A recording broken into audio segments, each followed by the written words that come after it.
साल 1935 में एक अमेरिकी वैज्ञानिक चीन की सड़कों में घूम रहे थे। घूमते घूमते वे एक पुरानी दवाई की दुकान पे रुके। इस दुकान पे उन्होंने कुछ ऐसा देखा जो जानवरों की दुनिया में एक नया इतिहास बनाने वाला था। उस वैज्ञानिक ने उधर एक विशाल हड्डी को देखा जो कि किसी जीव के जबड़े की थी। उस हड्डी पे लगे दांत इतने विशाल थे कि वे दुकान उसे द ड्रैगन टीथ के नाम से बेच रहा था। वैज्ञानिकों की पूरी टीम वहां पहुंची और उस हड्डी को अपने साथ ले गए। जब हड्डी को ध्यान से पढ़ा गया तो उन लोगों ने पाया कि यह किसी विशाल एप के जबड़े की हड्डी थी। वे हड्डी 20 लाख साल पुरानी थी और साल 1935 में पहली बार दुनिया ने जाना कि धरती पे कभी दानव समान एप रहा करते थे। इन विशाल एप्स को जाइगैंटोपिथेकस से जाना गया। इस हड्डी पे मौजूद प्रोटीन की मदद से वैज्ञानिकों ने यह पता लगाया कि जाइगैंटोपिथेकस आज के ओरंगुटैन के पूर्वज थे। जिस गुफा से इस हड्डी को पहली बार खोजा गया था उधर कई दिनों तक खोज करी गई, लेकिन इस जीव से जुड़े सिर्फ कुछ दांत ही मिल सके और शरीर के दूसरे हिस्से का कोई सबूत नहीं मिल सका। इस जॉ बोन से अंदाजा लगाया जाता है कि यह जीव 10 फीट तक लंबे होते होंगे, जिनका वजन कम से कम 300 किलोग्राम भारी होगा। चीन के बाद थाईलैंड, वियतनाम और भारत के नॉर्दर्न रीजन में भी इन जीवों से जुड़े सबूत पाए गए, लेकिन रहस्यमय बात तो यह है कि इन देशों में भी इस जीव की सिर्फ जबड़े की ही हड्डी पाई गई और इनके स्केलेटन से जुड़ा दूसरा कोई हिस्सा नहीं मिला।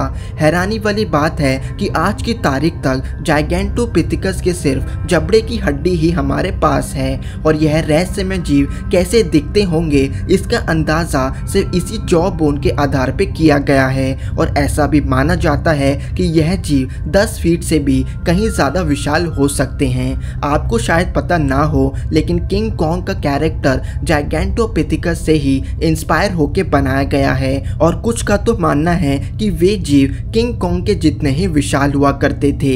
वैज्ञानिक कभी भी ठीक से पता नहीं लगा पाए कि यह जीव कब धरती से विलुप्त हो गए, इसलिए ऐसा माना जाता है कि यह जीव कभी विलुप्त हुए ही नहीं, बल्कि वे इवॉल्व होकर आज भी हमारे बीच मौजूद हैं। ऐसा काफी माना जाता है कि बिगफुट, हिम मानव और येटी जैसे जीव कोई कल्पना नहीं बल्कि एक इवॉल्व जाइगैंटोपिथेकस है। बिगफुट एक ऐसा जीव माना गया है जिसका डिस्क्रिप्शन एक जाइगैंटोपिथेकस से मेल खाता है। बिगफुट को एक विशाल एप की तरह दिखने वाला जीव माना जाता है और जो अपने 2 पैरों पे चलता है और लाखों साल पहले जाइगैंटोपिथेकस भी ठीक इसी तरह चलते और दिखते थे।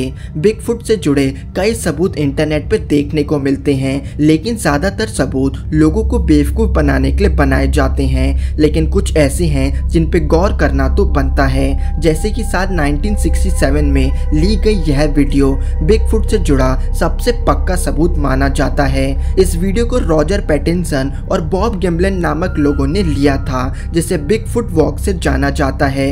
वीडियो में एक बिगफुट चलता हुआ जंगल की ओर जाता हुआ दिखाई देता है। आप लोग शायद यकीन ना करें, लेकिन भले ही यह वीडियो दिखने में कितनी फेक लगे, लेकिन आज की तारीख तक कोई भी इसे झूठा साबित नहीं कर पाया है। आज की एनहांस्ड इमेज के बावजूद भी इस बात का पता ठीक से नहीं लगाया जा सका है कि क्या कोई आदमी गोरिल्ला सूट पहन के चल रहा है या ये कोई सच्चा रहस्यमय जीव है। उसी तरह साल 1951 में एरिक शिप्टन नामक ब्रिटिश एक्सप्लोरर ने हिमालय में एक विशाल फुटप्रिंट की तस्वीर खींची थी, जिसमें उन्होंने इसे एक येटी के पैर का निशान बताया। हिमालय में भारतीय सेना ने भी विशाल फुटप्रिंट्स की तस्वीरों को खींचने का दावा किया था, जिसे उन्होंने ट्विटर पे शेयर करके दुनिया को बताया था।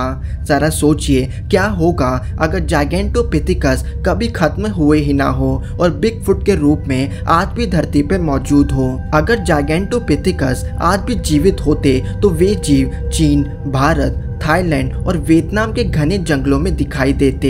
इस बात में कोई शक नहीं होता कि वे जीव इस धरती पर रहने वाला सबसे शक्तिशाली जानवर होता।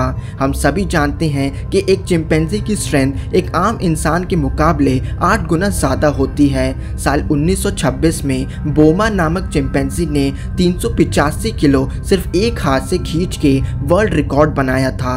वही जाइगैंटोपिथेकस को कंपेयर किया जाए तो वे 550 किलो तक खींचने में सक्षम होंगे। सिर्फ ताकत ही नहीं, चिंपैंजी को इंसानों के बाद सबसे बुद्धिमान जीव माना जाता है। तो देखने वाली बात होती कि जायगेंटोपिथेकस अपनी बुद्धि से क्या कर सकता था। अगर यह विशालकाय जीव जिंदा होते तो जंगल के दूसरे जानवरों को हानि नहीं पहुंचती, क्योंकि विशालकाय और ताकतवर होने के बावजूद भी वे दूसरे जानवरों का शिकार नहीं किया करते थे और पेड़ पौधों को ही खाया करते थे। इंसान इन्हें पकड़ने की कोशिश जरूर करते और इन्हें देखने का दृश्य हम सब के लिए अद्भुत होता। धन्यवाद दोस्तों। अगर वीडियो पसंद आया तो हमें लाइक करें और हमारा चैनल थिंक मिस्टीरियस जरूर सब्सक्राइब करें।